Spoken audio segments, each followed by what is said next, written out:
കടന്നു വരുവാൻ അവിടുന്ന് സഹായിച്ചല്ലോ. ദൈവമേ, ഭാര്യങ്ങളും വേദനകളും അസ്വസ്ഥതകളും ഒക്കെ ഞങ്ങളുടെ പ്രിയപ്പെട്ടവർ അനുഭവിക്കുന്ന ഈ വേളകളിൽ ഞങ്ങൾ അവർക്ക് വേണ്ടി ഞങ്ങൾ പ്രാർത്ഥിക്കുന്നു. അവരുടെ കഷ്ടപ്പാടുകൾ മാറട്ടെ, അവരുടെ പ്രതിസന്ധികൾ മാറട്ടെ, അവരുടെ ഭാരങ്ങൾ യേശുവിന്റെ നാമത്തിൽ മാറിപ്പോകട്ടെ. ദൈവമേ, വെള്ളത്തിൻ്റെതായ കെടുതിയിൽ നിന്ന് പൂർണ്ണമായൊരു മാറ്റം ദൈവം ഞങ്ങളുടെ പ്രിയപ്പെട്ടവർക്ക് ദൈവം കൈമാറണമേ. അപ്പോൾ തന്നെ ഞങ്ങൾ സുവിശേഷം കൂടെ വിളംബരം ചെയ്യുന്നു. ഇത് കേൾക്കുന്ന പ്രിയപ്പെട്ടവർക്ക് നിത്യത എന്ന ദൈവമേ ആ കാഴ്ചപ്പാട് അറിവ് അവർക്ക് ലഭിപ്പാനും നിത്യമായ സ്വർഗരാജ്യത്തിന് വേണ്ടി യേശുവെ ഒരുക്കപ്പെടുവാനും പാട്ടും സന്ദേശവും മുഖാന്തരങ്ങളായി അവിടുന്ന് തീർക്കണമേ എന്ന് ഞങ്ങൾ അങ്ങോട്ട് പ്രാർത്ഥിക്കുന്നു. പുരുഷന്മാരെ ബലപ്പെടുത്തുന്നല്ലോ, യേശു ക്രിസ്തുവിന്റെ നാമത്തിൽ തന്നെ, ആമേൻ.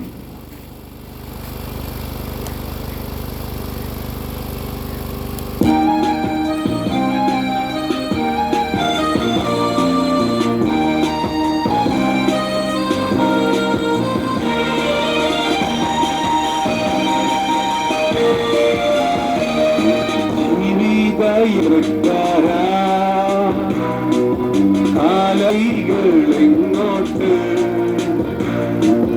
നാശത്തിൻ പാതയും ജീവന്റെ മാർഗമും ലക്ഷ്യം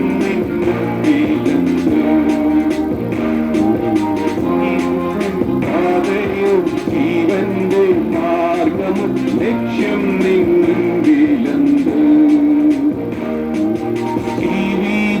ജീവിതയാത്രക്കാരാ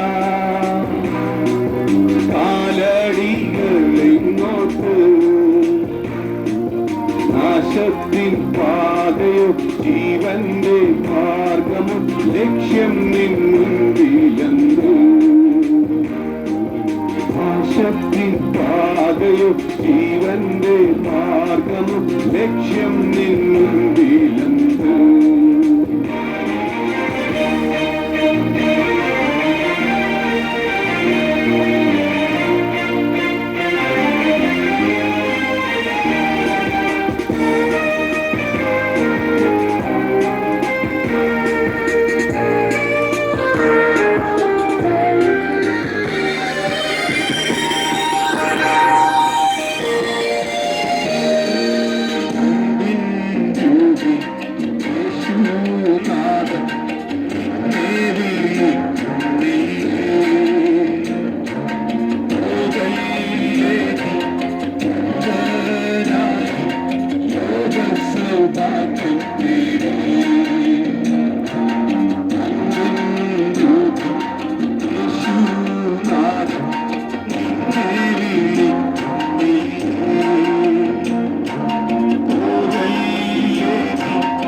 നാശത്തിൻ പാതയോ ജീവന്റെ മാർഗമോ ലക്ഷ്യം നിന്നിലെന്ത് നാശത്തിൻ പാതയോ ജീവന്റെ മാർഗമോ ലക്ഷ്യം നിന്നിലെന്ത്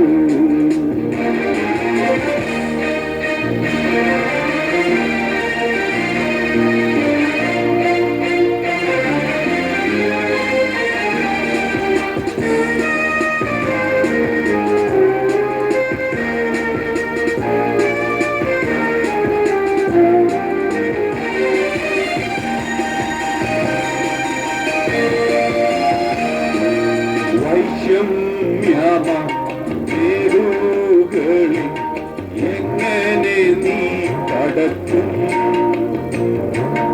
എങ്ങനെ നീ യോർദാനിന്റെ അക്കരെ ചെന്നു ചേരും. വൈഷമ്യ മഹാമേടുകളിൽ എങ്ങനെ നീ കടക്കും? എങ്ങനെ നീ യോർദാനിന്റെ അക്കരെ ചെന്നു ചേരും? നിൻ തോണിയിൽ കർത്തനേശുണ്ടോ? നിന്നാവിൽ പ്രാർത്ഥന ഗാനമുണ്ടോ? നിൻ തോണിയിൽ കർത്തനേശുണ്ടോ? നിന്നാവിൽ പ്രാർത്ഥന ഗാനമുണ്ടോ? പുത്തൻ കാലാലാപം പാടി സ്തുതിക്കുവാൻ പുത്തടെ സ്വർഗീയ ശാന്തിയുണ്ടോ? ജീവിത യാത്രക്കാര കാലടികളെ നോട്ട് നാശത്തിൻ പാതയോ ജീവന്റെ മാർഗമോ ലക്ഷ്യം നിന്നുണ്ടിലെന്തോ? നാശത്തിൻ പാതയോ ജീവന്റെ മാർഗമോ ലക്ഷ്യം നിന്നുണ്ടിലെന്തോ? ജീവിത യാത്രക്കാരാ കാലടികളെങ്ങോട്ട് നാശത്തിൻ പാതയോ ജീവന്റെ മാർഗമോ ലക്ഷ്യം നിന്നുണ്ടിലെന്തോ? നാശത്തിൻ പാതയോ ജീവന്റെ മാർഗമോ ലക്ഷ്യം നിന്നുണ്ടിലെന്തോ?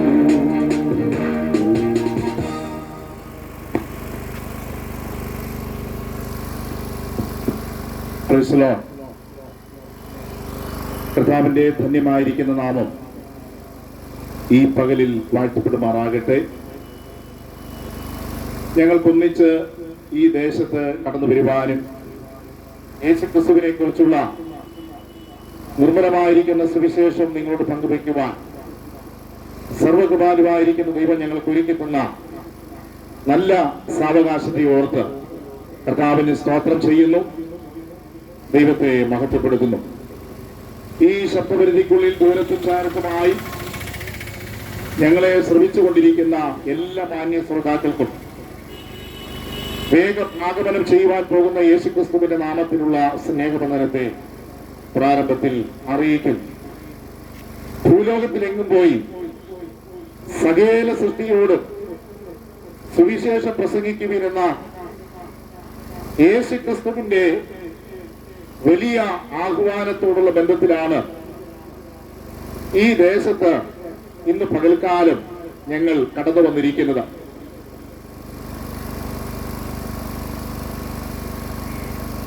ഞങ്ങളുടെ ജീവിതത്തിൽ ഞങ്ങൾക്കുണ്ടായിരുന്ന പല തിരക്കുകളും ഇന്ന് പകൽക്കാലം മാറ്റിവെച്ചിട്ട് കർത്താവിന്റെ പരമമായിരിക്കുന്ന ആഹ്വാനത്തിന് കീഴ്പ്പെട്ടുകൊണ്ട് സുവിശേഷീകരണ ദൗത്യവുമായി ഞങ്ങൾ നിങ്ങളുടെ നടുവിൽ ആയിരിക്കും. ആകയാൽ ഞങ്ങളെ കേൾക്കുന്ന പ്രിയപ്പെട്ടവരോട് എനിക്ക് പകൽക്കാലം പറയുവാനുള്ളത്, നിങ്ങൾ കേൾക്കുവാൻ പോകുന്ന സുവിശേഷ സന്ദേശത്തെ എന്നോ കേട്ടു മറന്ന ഒരു സന്ദേശമായി കാണാതെ, ഇതിനെ ഒരു സാധാരണ സന്ദേശമായി കാണാതെ തികച്ചും ദൈവിക സന്ദേശമായി തന്നെ കാണുവാനും സുവിശേഷ സന്ദേശത്തിന് അനുയോജ്യമായിരിക്കുന്ന വിധത്തിൽ നിങ്ങളുടെ ജീവിതത്തെ ക്രമീകരിക്കുവാൻ തയ്യാറാകുമ്പോൾ നിങ്ങൾ ശ്രമിക്കുവാൻ പോകുന്ന ഈ ആത്മീയ സന്ദേശം നിങ്ങളുടെ അനുഗ്രഹത്തിന്, നിങ്ങളുടെ ആത്മീയ വിടുതലിന് പ്രയോജനമായി തീരും എന്നുള്ളതിന് യാതൊരു സംശയവുമില്ല. ഏതാനും ചില വർഷങ്ങൾക്ക് മുമ്പ് ഇതുപോലെയുള്ള ഒരു സുവിശേഷ കേൾവിയാണ് ഞങ്ങളുടെ ജീവിതത്തിന് അനുഗ്രഹമായി മാറുവാൻ ഇടയായി തീർന്നത്. ഞങ്ങളുടെ ജീവിതത്തെ രൂപാന്തരപ്പെടുത്തുവാനിടയായി തീർന്നത്. ദൈവികമായിരിക്കുന്ന ബന്ധത്തിലേക്ക് ഞങ്ങളെ നടത്തിയതും ഞങ്ങളെ കൊണ്ടുവന്നതും ഇന്നലകളിൽ ഞങ്ങൾ ശ്രമിച്ച, ഞങ്ങൾ ഏറ്റെടുത്ത ഈ സുവിശേഷ സന്ദേശം മാത്രമാണ്. ആകയാൽ ഇന്ന് പകൽക്കാലം നിങ്ങൾ ഈ സുവിശേഷത്തെ ഏറ്റെടുക്കുവാൻ തയ്യാറായാൽ വലിയ രൂപാന്തരങ്ങൾ നിങ്ങളിൽ വരുത്തുവാൻ ഈ സന്ദേശത്തിന് കഴിയും. അല്പസമയത്തെ വചന ചിന്തയ്ക്ക് ആധാരമായി വിശുദ്ധ ബൈബിളിൽ നിന്നും ഒരു വാക്യത്തെ ഉദ്ധരിച്ച് ആ വാക്യത്തോട് അനുബന്ധപ്പെട്ട് ചില കാര്യങ്ങൾ നിങ്ങളുടെ ശ്രദ്ധയിൽപ്പെടുത്തുവാൻ കർത്താവിൽ ശരണപ്പെടുകയാണ്. വിശുദ്ധ മത്തായിയുടെ സുവിശേഷം 4-ാം അധ്യായം 17-ാമത്തെ വാക്യത്തിൽ ഇപ്രകാരം രേഖപ്പെടുത്തിയിരിക്കുന്നു. ആ വാക്യത്തിൽ ഇങ്ങനെയാണ് എഴുതിയിരിക്കുന്നത്: അന്ന് മുതൽ യേശു സ്വർഗരാജ്യം സമീപിച്ചിരിക്കാൻ മാനസാന്തരപ്പെടുവീൻ എന്ന് പ്രസംഗിച്ചു തുടങ്ങി. ഇത് കേവലം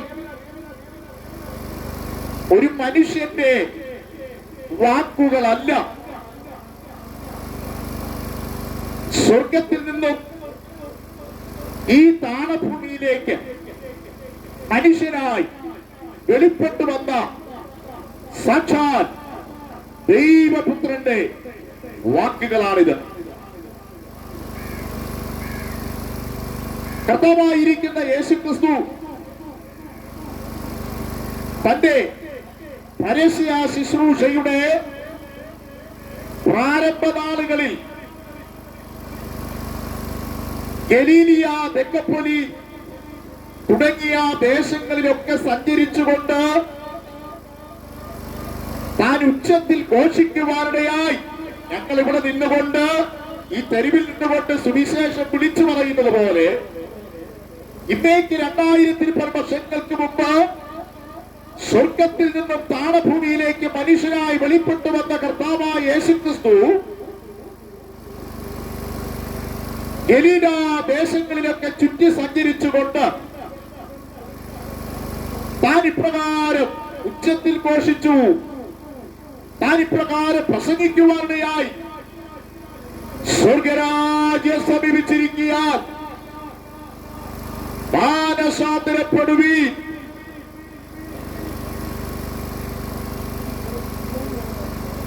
കർത്താവായിരിക്കുന്ന യേശുക്രിസ്തു ഒരു മനുഷ്യൻ മാത്രമായിരുന്നില്ല, താൻ ദൈവമായിരുന്നു, താൻ ദൈവമാകുന്നു എന്ന് വിശുദ്ധ ബൈബിൾ പഠിപ്പിക്കുകയാണ്. സ്വർഗത്തിൽ നിന്നും ഈ താണഭൂമിയിലേക്ക് മനുഷ്യനായി വെളിപ്പെട്ടു വന്ന 33 തിരുവയസ്സ് വരെ ജീവിച്ചിരിക്കുകയും 3.5 വർഷക്കാലം തന്റെ മേൽ ഫലമേൽപ്പിക്കപ്പെട്ട ദൈവിക ദൗത്യങ്ങളെ നിർവഹിച്ചുകൊണ്ട് ഏറ്റവും ഒടുവിൽ സകല മനുഷ്യരുടെ പാപത്തിന്റെ പരിഹാരത്തിന് വേണ്ടി കാൽവറി ക്രൂശിൽ മരിച്ച് അടക്കപ്പെട്ട് ഉയർത്തെഴുന്നേറ്റ് സ്വർഗത്തിലേക്ക് കരേറി പോകുവാനിടയായി. ആ ദൈവപുത്രന്റെ വാക്കുകളാണ് ഇന്ന് പകലിൽ ഞാൻ ഇവിടെ നിന്നുകൊണ്ട് ദൈവം തന്നിരിക്കുന്ന ദൈവകൃപയിൽ നിങ്ങളോട് പ്രസ്താവിച്ചുകൊണ്ടിരിക്കുന്നത് സ്വർഗരാജ്യം സമീപിച്ചിരിക്കാൻ മാനസാന്തരപ്പെടുകയും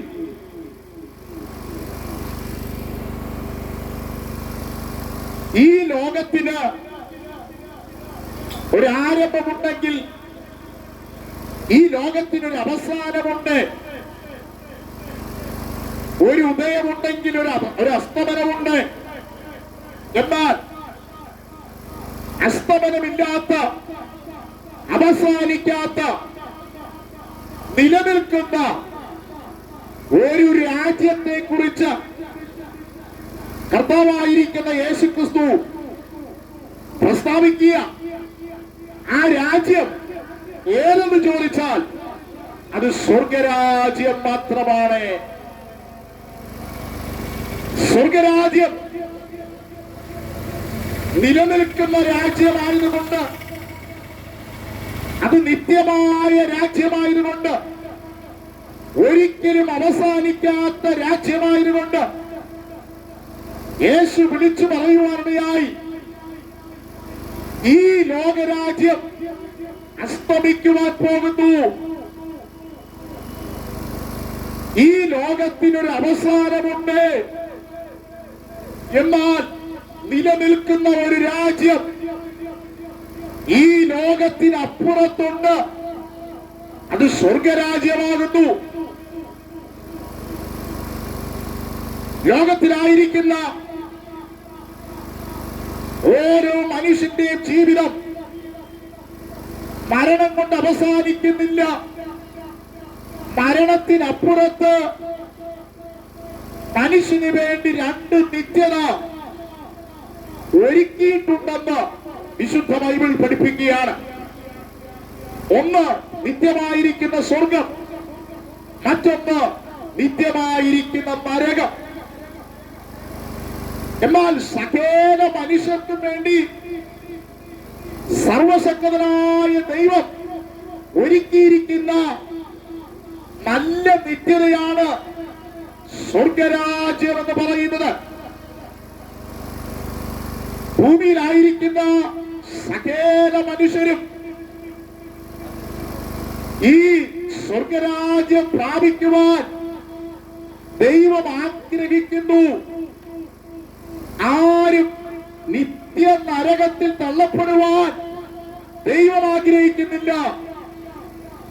മനുഷ്യനെ കുറിച്ച് ദൈവം ആഗ്രഹിക്കുന്നത് ഈ ലോകത്തിനപ്പുറത്ത് ദൈവം ഒരുക്കി വെച്ചിരിക്കുന്ന നല്ല നിത്യത പ്രാപിക്കുവാൻ ഭൂമിയിലായിരിക്കുന്ന സകല മനുഷ്യരെ കുറിച്ചും ദൈവം ആഗ്രഹിക്കുകയാണ്. അതുകൊണ്ടാണ് യേശു ഇപ്രകാരം വിളിച്ചു പറഞ്ഞത്, മാനസാന്തരപ്പെടുവീൻ. സ്വർഗരാജ്യം പ്രാപിക്കണമെങ്കിൽ മാനസാന്തരപ്പെടണം. മാനസാന്തരപ്പെടുന്നവർക്ക് മാത്രമാണ് സ്വർഗരാജ്യത്തിൽ പ്രവേശിക്കുവാൻ സാധിക്കുക. മാനസാന്തരപ്പെടാത്തവർക്ക് സ്വർഗരാജ്യത്തിൽ പ്രവേശിക്കുവാൻ കഴിയത്തില്ല. അതുകൊണ്ട് വചനം പറയുകയാണ്, മാനസാന്തരപ്പെടുവീൻ. വാസ്തവത്തിൽ മാനസാന്തരം എന്ന് പറഞ്ഞാൽ മനസ്സിന് പുതുക്കം വന്നിട്ട് അതുമൂലം ഉണ്ടാകുന്ന രൂപാന്തരമാണ് മാനസാന്തരം എന്ന് പറയുന്നത്. എന്നാൽ വിശുദ്ധ ബൈബിളിന്റെ പഠിപ്പിക്കൽ അനുസരിച്ച് എന്താകുന്നു മാനസാന്തരം എന്ന് ചോദിച്ചു കഴിഞ്ഞാൽ, എങ്ങനെയാണ് മാനസാന്തരപ്പെടുക എന്ന് ചോദിച്ചു കഴിഞ്ഞാൽ, ഭൂമിയിലായിരിക്കുന്ന ഓരോ മനുഷ്യരും താൻ പാപിയാകുന്നു എന്ന് ആത്മാർത്ഥമായി തുറന്നു സമ്മതിക്കുന്ന ആ ഒരു അവസ്ഥയ്ക്കാണ് മാനസാന്തരം എന്ന് പറയുന്നത്.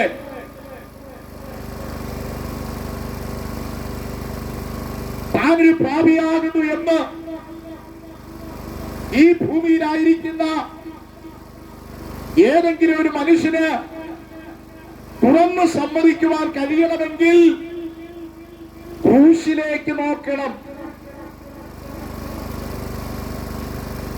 ഇന്നേക്ക് 2030 വർഷങ്ങൾക്ക് മുമ്പ് സകല മാനവകുലത്തെയും പാപങ്ങളിൽ നിന്ന് രക്ഷിപ്പാൻ ഗോൽഗോത്ത മലയുടെ മുകളിൽ ഒരു ക്രൂശ് ഉയരുവാനിടയായി. അതാരുടെ ക്രൂശായിരുന്നു എന്ന് ചോദിച്ചാൽ അത് കർത്താവായ യേശുക്രിസ്തുവിന്റെ ക്രൂശ്. ആ ക്രൂശിലേക്ക് നോക്കുന്നവർക്ക് മാത്രമേ, ക്രൂശിക്കപ്പെട്ടവനായ ക്രിസ്തുവിങ്കിലേക്ക് നോക്കുന്നവർക്ക് മാത്രമേ താനൊരു പാപിയാകുന്നു എന്ന് ഉഭയംഗമായി തുറന്ന് സമ്മതിക്കുവാൻ കഴിയത്തുള്ളൂ. കാരണം മാനവകുലത്തെ പാപങ്ങളിൽ നിന്ന് രക്ഷിപ്പാൻ സർവശക്തനായ ദൈവം എന്നേക്കുമായി ഒരുക്കിയ ഏകരക്ഷണ്യ പദ്ധതിയാകുന്നു കർത്താവായ യേശുക്രിസ്തുവിന്റെ ക്രൂശ് മരണം. വിശുദ്ധ ബൈബിളിൽ ഇങ്ങനൊരു വാക്യം രേഖപ്പെടുത്തിയിട്ടുണ്ട്: രക്തം ചിന്തിയിട്ടല്ലാതെ വിമോചനമില്ല. വീണ്ടും ദൈവത്തിന്റെ വചനം പറയുന്നു, അവന്റെ പുത്രനായ യേശുവിന്റെ രക്തം സകല പാപം പോക്കി നമ്മെ ശുദ്ധീകരിക്കുന്നു. ഇന്നേക്ക് 2030 വർഷങ്ങൾക്ക് മുമ്പ് സകല മനുഷ്യരുടെയും പാപത്തിന്റെ പരിഹാരത്തിന് വേണ്ടി കർത്താവായ യേശുക്രിസ്തു ക്രൂശിൽ മരിക്കുവാനിടയായി, ഒരു പരമയാഗമായി മാറുവാനിടയായി. പാപപരിഹാരത്തിന് വേണ്ടി വിശുദ്ധ ബൈബിളിൽ പഴയ നിയമം പഠിക്കുമ്പോൾ അവിടെ ഈ യാഗങ്ങളെ കുറിച്ച് പഠിപ്പിക്കുന്നുണ്ട്. എന്നാൽ എല്ലാ യാഗങ്ങളുടെയും പൂർത്തീകരണമായി യേശു മനുഷ്യവർഗത്തിന്റെ പാപത്തിന്റെ പരിഹാരത്തിന് വേണ്ടി ക്രൂശിൽ ഒരു പരമയാഗമായി മാറി. അതായിരുന്നു അഖിലാണ്ടത്തിന്റെ ഉടയവനായിരിക്കുന്ന ദൈവം മാനവകുലത്തിന്റെ രക്ഷയ്ക്ക് വേണ്ടി ഒരുക്കിയ രക്ഷണീയ പദ്ധതി. അത് കർത്താവായ യേശുക്രിസ്തുവിന്റെ ക്രൂശ് മരണമാണ്. ഇന്ന് പകൽക്കാലം ആ ക്രിസ്തുവിലേക്ക് നോക്കുന്നവർക്ക്, ആ ക്രൂശിലേക്ക് നോക്കുന്നവർക്ക് യഥാർത്ഥമായ മാനസാന്തരത്തിന്റെ അനുഭവത്തിലേക്ക് കടന്നു വരുവാൻ സാധിക്കത്തുള്ളൂ. ഞാനൊരു പാപിയാകുന്നു എന്ന് തുറന്ന് സമ്മതിക്കുവാനും ആ ക്രൂശിൽ ഒരുക്കിയ രക്ഷണ്യ പദ്ധതിയെ വിശ്വസിക്കുവാനും ആ രക്ഷണ്യ പദ്ധതിയിലൂടെ ദൈവിക ബന്ധത്തിലേക്ക് കടന്നു വരുവാനും സാധിക്കത്തുള്ളൂ. അതുകൊണ്ടാണ് വചനത്തിൽ ഇപ്രകാരം പറയുന്നത്. കർത്താവായ യേശു വിളിച്ചു പറയുകയാണ്, സ്വർഗരാജ്യം സമീപിച്ചിരിക്കാൻ മാനസാന്തരപ്പെടുകയും മാനസാന്തരപ്പെടുന്നവർക്ക് മാത്രമേ സ്വർഗരാജ്യത്തിൽ പ്രവേശിക്കുവാൻ കഴിയത്തുള്ളൂ. കർത്താവായിരിക്കുന്ന യേശുക്രിസ്തു സ്വർഗാരോഹണം ചെയ്യുന്ന സമയത്ത് സർവശക്തനായിരിക്കുന്ന ദൈവത്തിന്റെ ദൂതന്മാർ ഇപ്രകാരം വിളിച്ചു പറയുവാനിടയായി അവൻ പോയതുപോലെ മടങ്ങി വരുവാൻ ഇടയായിത്തീരും. യേശുക്രിസ്തുവിന്റെ മടങ്ങിവരവിന്റെ മുന്നോടിയായി പ്രത്യക്ഷമായി വെളിപ്പെടേണ്ട അടയാളങ്ങൾ ഒന്നിനു പുറകെ ഓരോന്നായി ഇന്ന് ലോകത്തിൽ വെളിപ്പെട്ടുകൊണ്ടിരിക്കുന്നു. ലോക സംഭവങ്ങൾ യേശുവിന്റെ മടങ്ങിവരവിനെ വിളിച്ചറിയിച്ചുകൊണ്ടിരിക്കുന്നു. ഇന്ന് ലോകത്തിൽ സംഭവിച്ചുകൊണ്ടിരിക്കുന്ന സംഭവ വികാസങ്ങളെ കുറിച്ച് നൂറ്റാണ്ടുകൾക്ക് മുമ്പേ വിശുദ്ധ ബൈബിളിൽ പരിശുദ്ധ ആത്മാവ് രേഖപ്പെടുത്തി വെച്ചിട്ടുണ്ട്. കർത്താവായിരിക്കുന്ന യേശു ക്രിസ്തു താൻ ലോകത്തിലായിരുന്നപ്പോൾ ഭാവിയിൽ ലോകത്തിൽ സംഭവിക്കുവാൻ പോകുന്ന കാര്യങ്ങളെ കുറിച്ച് മുൻകൂട്ടി പ്രസ്താവിക്കുവാനിടയായി. യേശു ഒരിക്കൽ ഇങ്ങനെ വിളിച്ചു പറയുവാനിടയായി, ക്ഷാമവും ഭൂകമ്പവും മഹാവ്യാധികളും അവിടെ ഇവിടെ ഉണ്ടാകും. കടലിന്റെയും തിരമാലകളെയും മുഴക്ക നിമിത്തം ഭൂമിയിൽ മനുഷ്യർക്ക് നിരാശയോട് കൂടിയ അനുഭവമുണ്ടാകും. ജാതി ജാതിയോടും രാജ്യം രാജ്യത്തോടും എതിർക്കും. മീതെ ആകാശത്തിലും താഴെ ഭൂമിയിലും ലക്ഷ്യങ്ങളെ കാണിക്കും. ഇതെല്ലാം യേശുക്രിസ്തുവിന്റെ മടങ്ങിവരവിന് മുന്നോടിയായി പ്രത്യക്ഷമായി വെളിപ്പെടേണ്ട അടയാളങ്ങളാണ്. ഈ സംഭവങ്ങളെല്ലാം വിളിച്ചറിയിക്കുന്നു, ഇതാ യേശു മടങ്ങി വരുവാൻ പോകുന്നു. ഇന്നേക്ക് 2000 വർഷങ്ങൾക്ക് മുമ്പ് സ്വർഗരാജ്യം സമീപിച്ചിരിക്കാൻ മാനസാന്തരപ്പെടുവീരെന്ന് ഉച്ചത്തിൽ ഘോഷിച്ച കർത്താവായ യേശുക്രിസ്തു ഇതാ അവൻ വേഗം മടങ്ങി വരുവാൻ പോകുന്നു. ആ യേശുവിന്റെ മടങ്ങി വരവിൽ ഇവിടെ നിന്നും എടുക്കപ്പെടുവാൻ കഴിയണമെങ്കിൽ കർത്താവായിരിക്കുന്ന യേശുക്രിസ്തു വിഭാവനം ചെയ്ത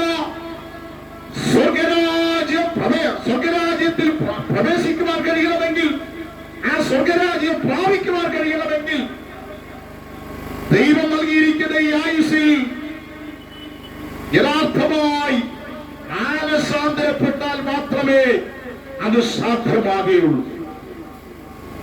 അതുകൊണ്ടാണ് യേശു വിളിച്ചു പറഞ്ഞത്, സ്വർഗരാജ്യത്തിൽ പ്രവേശിക്കണമെങ്കിൽ മാനസാന്തരപ്പെടണം. വീണ്ടും വിശുദ്ധ ബൈബിളിൽ ഇപ്രകാരം രേഖപ്പെടുത്തിയിരിക്കുന്നു, ആരും നശിച്ചു പോകാതെ എല്ലാവരും മാനസാന്തരപ്പെടുവാൻ ഇച്ഛിച്ചുകൊണ്ട് ദൈവം മനുഷ്യനോട് ദീർഘക്ഷമ കാണിക്കുന്നു. എന്തുകൊണ്ടാണ് മാനസാന്തരപ്പെടണമെന്ന് ദൈവവചനത്തിനകത്ത് രേഖപ്പെടുത്തിയിരിക്കുന്നതെന്ന് ചോദിച്ചാൽ, മനുഷ്യനോടുള്ളതായിരിക്കുന്ന ബന്ധത്തിൽ ഈ ഭൂമിയിലുള്ള സകല മനുഷ്യരോടുള്ളതായിരിക്കുന്ന ബന്ധത്തിൽ അഖിലാണ്ടത്തിന്റെ ഉടയവനായിരിക്കുന്ന അത്യുന്നതനായ ദൈവം ഇച്ഛിക്കുന്ന, ആഗ്രഹിക്കുന്ന ഒരു കാര്യമാണ് മാനസാന്തരം എന്ന് പറയുന്നത്. അപ്പോൾ തന്നെ വീണ്ടും ബൈബിളിൽ രേഖപ്പെടുത്തിയിരിക്കുന്നു, എല്ലായിടത്തും എല്ലാവരും മാനസാന്തരപ്പെടുവാൻ ദൈവം മനുഷ്യനോട് കൽപ്പിക്കുന്നു. ഒന്ന്, മാനസാന്തരപ്പെടുക എന്നുള്ളത് ദൈവ മനുഷ്യനെ കുറിച്ച് ആഗ്രഹിക്കുന്ന ഒരു വസ്തുത. രണ്ട്, ദൈവം മനുഷ്യനോട് കൽപ്പിക്കുന്ന കാര്യമാണ് മാനസാന്തരപ്പെടുക എന്നുള്ളത്. വീണ്ടും ബൈബിൾ പറയുന്നു, അല്ലല്ല, മാനസാന്തരപ്പെടാഞ്ഞാൽ നിങ്ങൾ അങ്ങനെ തന്നെ നശിച്ചു പോകും. ഇന്ന് പകൽക്കാലം ഞങ്ങളെ ശ്രമിക്കുന്ന സഹോദര സഹോദരി, മാതാവേ പിതാവേ, നശിച്ചു പോകുവാൻ വേണ്ടിയല്ല ദൈവം നിങ്ങളെ കുറിച്ച് ആഗ്രഹിക്കുന്നത്. ഈ ഭൂമിയിൽ ഏറിയാൽ 70 അല്ലെങ്കിൽ 80 സംവത്സരം വരെ ജീവിച്ചിരുന്നേക്കാം. ഇവിടുത്തെ സൗകര്യങ്ങളെല്ലാം, സുഖ സൗകര്യങ്ങളെല്ലാം അനുഭവിച്ച് ഒരുപക്ഷെ ഇവിടെ നന്നായി ജീവിക്കുവാൻ കഴിഞ്ഞേക്കാം. എന്നാൽ ദൈവത്തിന്റെ വചനം പറയുന്നു, എല്ലാ മനുഷ്യരും ഒരിക്കൽ മരിച്ചേ മതിയാകും. എന്നാൽ മരണം കൊണ്ട് മനുഷ്യന്റെ ജീവിതം അവസാനിക്കുന്നില്ല. മരണത്തിനപ്പുറത്ത് ഒരു നല്ല നിത്യത ദൈവം ഒരുക്കിയിരിക്കുകയാണ്. ആ നിത്യത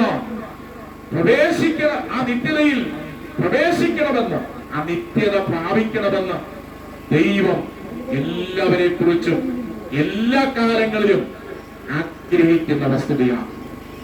അത് ദൈവത്തിന്റെ ആഗ്രഹമാണ്. സഹോദര, നിങ്ങളോടുള്ള ബന്ധത്തിൽ ദൈവത്തിന്റെ ആഗ്രഹമാണ് മാനസാന്തരപ്പെടുക എന്നത്. ദൈവം നിങ്ങളോട് കൽപ്പിക്കുന്ന കാര്യമാണ് മാനസാന്തരപ്പെടുക എന്നുള്ളത്. ഇന്ന് പകൽക്കാലം ഞങ്ങളെ ഇവിടെ അയച്ചതിന്റെ പിന്നിലുള്ള ഉദ്ദേശവും ദൈവിക ഉദ്ദേശവും അതുതന്നെയാണ്. നിങ്ങൾ കേൾക്കുന്ന ഈ സുവിശേഷത്തിന് മാത്രമേ നിങ്ങളെ പാപങ്ങളിൽ നിന്ന് രക്ഷിക്കാൻ കഴിയത്തുള്ളൂ. നിങ്ങൾക്ക് യഥാർത്ഥ മാനസാന്തരം നൽകുവാൻ കഴിയത്തുള്ളൂ. നിങ്ങളെ ദൈവിക ബന്ധത്തിലേക്ക് കൊണ്ടുവരുവാൻ കഴിയത്തുള്ളൂ. ഇന്ന് പകൽക്കാലം മാനസാന്തരപ്പെട്ട്, യഥാർത്ഥമായി മാനസാന്തരപ്പെട്ട്, ദൈവവചനപ്രകാരം മാനസാന്തരപ്പെട്ട് ദൈവിക ബന്ധത്തിൽ ആയിത്തീരുന്നവർക്ക് സ്വർഗത്തിന് ദൈവപിതാ വിഭാവനം ചെയ്തിരിക്കുന്നു സ്വർഗരാജ്യം. കഷ്ടതയില്ലാത്ത, പട്ടിണിയില്ലാത്ത, പ്രയാസങ്ങളില്ലാത്ത, ദുഃഖങ്ങളില്ലാത്ത, മുറവിളിയും വിലാപവും മരണവുമില്ലാത്ത ഒരു നല്ല രാജ്യം ദൈവം ഒരുക്കിയിരിക്കുന്നു. ഇന്ന് പകൽക്കാലം ആ രാജ്യം പ്രാപിക്കുവാൻ കഴിയണമെങ്കിൽ കർത്താവായിരിക്കുന്ന യേശു ക്രിസ്തുവിൽ വിശ്വസിക്കുക.